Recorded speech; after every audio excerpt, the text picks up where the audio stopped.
Assalamualaikum warahmatullahi wabarakatuh. Nama saya Nazmi. Saya akan membentangkan keunikan tarian Datuk Julu dalam kalangan masyarakat Kayan dan Kenyah di Sarawak.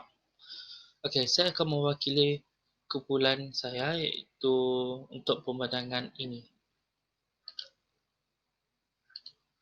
Perkenalan, tarian Datuk Julu merupakan tarian yang popular dalam kalangan masyarakat Kayan dan Kenyah di Sarawak. Nama tarian Datuk Julu bagi masyarakat Kayan adalah tarian Nyi Bajo dan ataupun Hi Bajo, manakala bagi masyarakat Kenyah adalah Datuk Julu. Kedua-dua mempunyai tarian yang sama tetapi nama yang berbeza. Tarian Datuk Julu boleh dipersembahkan secara berkumpulan. Semua pergerakan pada pola gerak tari mestilah serentak. Tarian Datuk Julu dipercayai dicipta oleh seorang raja suku Dayak Kenyah di Apo Kayan yang bernama Nyi Salon. Tarian Datuk Julu merupakan tanda kegembiraan serta rasa syukur kepada Mahadewa kesyukuran atas kelahiran cucunya. Sebagai tanda menyambut kelahiran cucunya, maka kesemua penduduk rumah panjang Nyi Selon seakan-akan berpesta. Dengan lenggokan yang pertama dan lemah gemelai, penari akan menggerakkan tangan, kaki dan badan mengikut rentak dan alunan muzik sape dan jantung utang bagi kaum wanita. Tarian Datuk Julu mempunyai aspek upacara penyembahan tanda kesyukuran. Pada zaman sekarang, tarian Datuk Julu akan disembahkan pada hari-hari perayaan ataupun untuk merayakan dan mengalukan kedatangan pelawat ke rumah panjang terutamanya pelancong luar negeri atau pada majlis keramaian. Okey, bagi objektif kajian kami adalah ada 3. Pertama, untuk mengetahui keunikan tarian Datuk Julud dalam kalangan masyarakat Kayan dan Kenyah di Sarawak. Kedua adalah untuk mengetahui cara persembahan tarian Datuk Julud masyarakat Kayan dan Kenyah di Sarawak. Ketiga adalah untuk mengenal pasti corak dan motif yang digunakan semasa tarian Datuk Julud. Permasalahan kajian ada 3. Ramai masyarakat tidak mengetahui keunikan tarian Datuk Julud masyarakat Kayan dan Kenyah ini. Kedua, golongan muda kurang mengetahui cara persembahan tarian Datuk Julud. Ketiga adalah motif dan corak dikatakan kurang menarik oleh segelintir masyarakat. Kepentingan penyelidikan ada 3 juga. Pertama, dapat memberi pendedahan kepada golongan muda tentang tarian Datuk Julud. Kedua, tarian Datuk Julud dapat dikenali dengan lebih mendalam lagi serta potensi untuk diketengahkan ke peringkat antarabangsa. Ketiga, supaya tarian Datuk Julud dapat dikekalkan kerana ia mempunyai nilai keistimewaan sendiri. Kaedah kajian ada 2. Kami akan menggunakan WhatsApp dan email untuk berhubung dengan informan bagi mendapatkan maklumat berkaitan dengan tarian Datuk Julud. Kedua adalah kami dapat menemu buah informan daripada Persatuan Wanita Kayan Sarawak PWKS melalui atas talian bagi mendapat data berkaitan dengan tarian Datuk Julud. Dapatan kajian.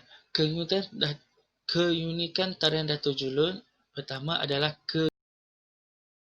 gemelai, lenggokan badannya dan ayunan tangan yang disertakan dengan alat yang paling istimewa dan menarik iaitu bulu-bulu burung.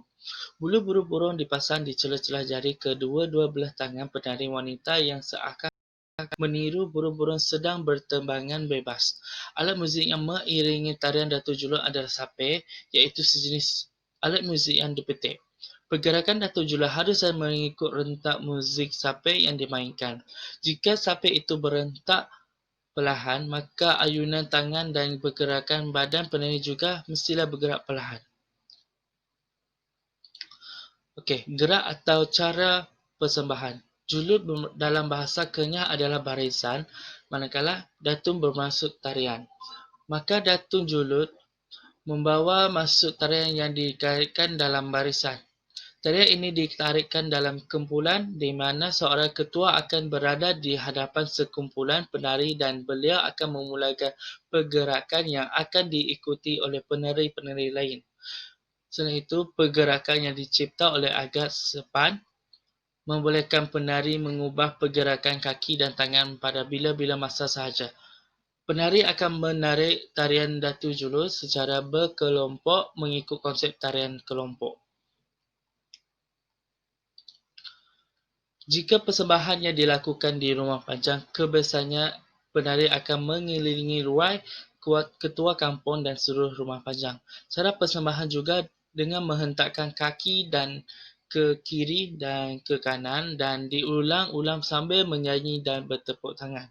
Persembahan tarian Datu Julu amat mempesonakan penonton dengan gerakan badannya yang lemah gemelai, legokan dan badannya dan ayunan tangan. Kini tarian ini telah melalui arus permodernan dan sedikit sebanyak telah mengubah struktur asal serta mempunyai pelbagai versi yang tersendiri mengikut kesesuaian sebuah persembahan. Okey, kalau corak dan motif pula adalah terdapat beberapa corak pakaian tradisional yang digunakan antaranya adalah penutup kepala yang dihiasi manik dan bulu kambing. Baju dan sarung ataupun taah dihiasi dengan ukiran tradisi yang diperbuat daripada manik dan labuci. Penari wanita memakai baju berlengan pendek dan kain bermotif tradisi. Manakala baju yang digunakan penari lelaki diperbuat daripada kulit kayu kemadu, kulit kambing senur juga digunakan untuk membuat baju penari lelaki. Okey, pakaian tradisional yang berbagai corak dan motif ini dihasilkan menggunakan tenunan tangan. Motif perisaian di bawah adalah sebagai pelindung semasa menyerang musuh. Dan corak dan motif yang pelbagai telah digunakan amat sepadan dengan langkah tarian. Hal ini menunjukkan kaum Kayan ataupun Kenyah mempunyai pemikiran yang sangat baik dan ataupun bijak dalam memilih corak yang motif dan digunakan untuk tarian Datun Juluk ini. Bagi kesimpulan adalah keunikan tarian Datu Julu perlulah dipelihara dengan baik bagi generasi akan datang dan pada masa yang sama bagi menjadi contoh kepada orang luar.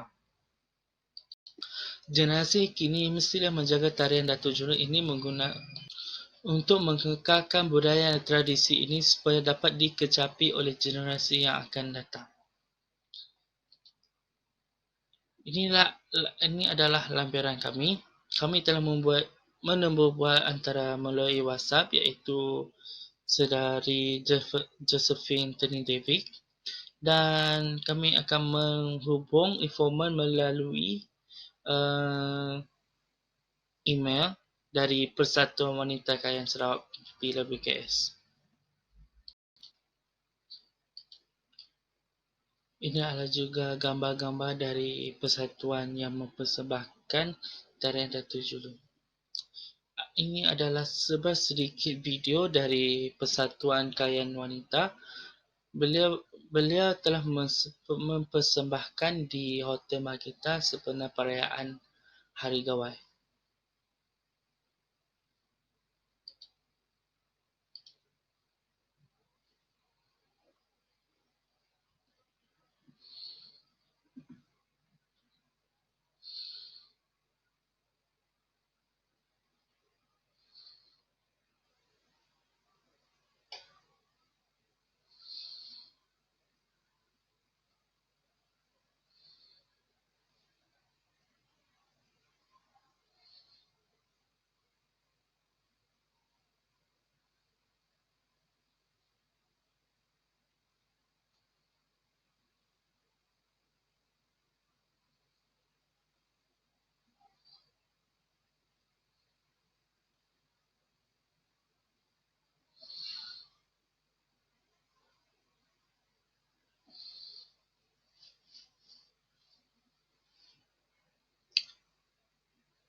Mereka akan mulakan gerak-gerak tari seperti lenggakan badan, tangan dan kaki menghentak kaki ke kiri dan ke kanan. Disertakan diulang-ulang semasa persembahan.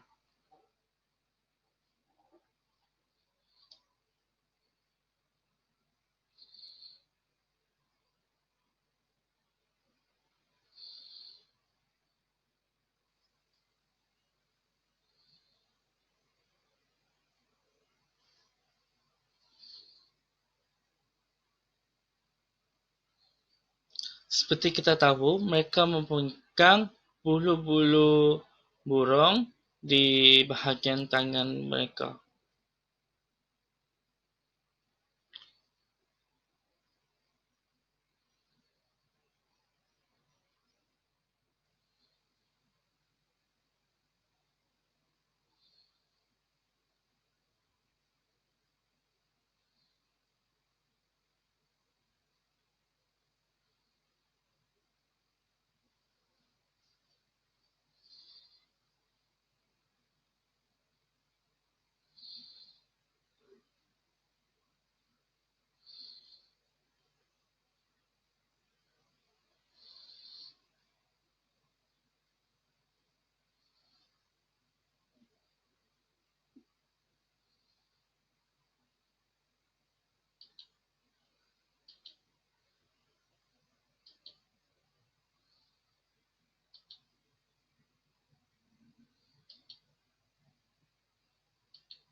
Mereka akan mengakhiri tarian-tarian cucu-cucu.